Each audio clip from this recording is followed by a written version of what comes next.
Let's look at some more examples together, as well as an application of indefinite integrals.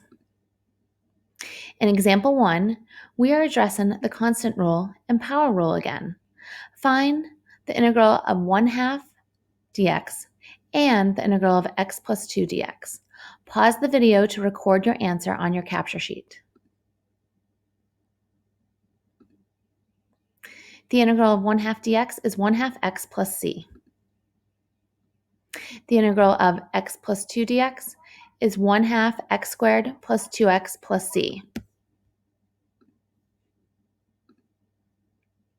In example 2, we are still finding the indefinite integral, but we need to rewrite the expressions before we can apply the power rule. The integral of 1 over x to the 4th dx will have to be rewritten as the integral of x to the negative 4 dx. The integral of the cube root of x dx will have to be rewritten as the integral of x to the 1/3 dx. Pause the video and take the antiderivative of each expression.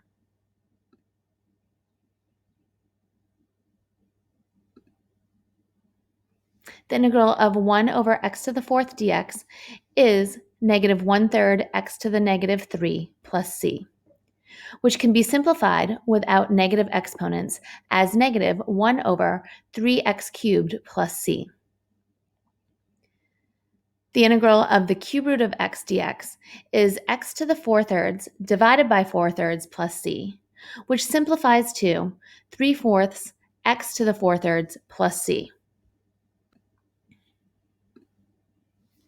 In example 3, we will be evaluating each definite integral.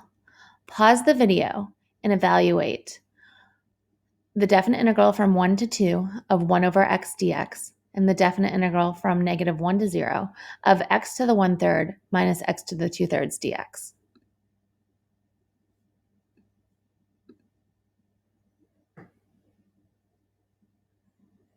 The definite integral from 1 to 2 of 1 over x dx is the natural log of the absolute value of x from 1 to 2, which equals the natural log of 2 minus the natural log of 1, which simplifies to the natural log of 2, since the natural log of 1 is 0. The definite integral from negative 1 to 0 of x to the 1/3 minus x to the 2/3 dx is 3/4 x to the 4/3 minus 3/5 x to the 5/3 from negative 1 to 0, which equals negative 27 over 20 after substituting in the upper and lower boundaries and simplifying. In Algebra 1, Algebra 2, and Pre-Calculus, and probably in your science classes, you have used a formula for projectile motion. Now that we know how to find antiderivatives, we will see where that formula comes from. A ball is thrown upwards with an initial velocity of 64 feet per second from an initial height of 80 feet as shown in the figure. Find the height s in feet as a function of time t in seconds. Here's the graph of the function.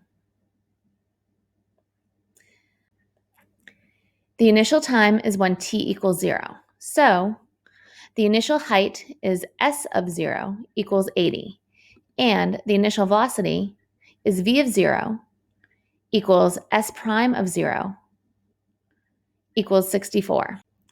You may remember the formula, but resist the urge to write it down now. We want to derive it. As we work through this problem, pause the video whenever you want to try the next step for yourself, or write down the calculations.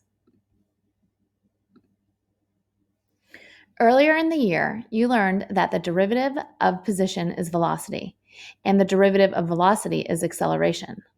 Now that we've learned about antiderivatives, we can reverse the process.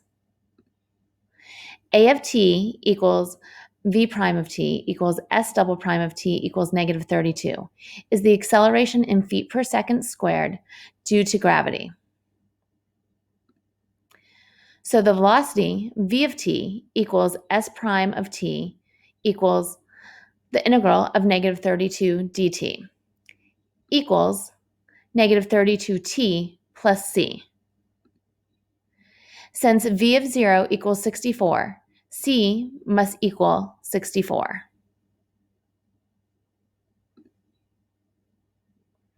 Now we know the velocity function is v of t equals negative 32t plus 64.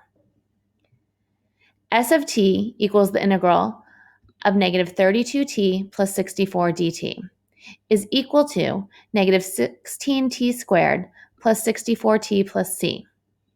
Since S of 0 equals 80, c is 80.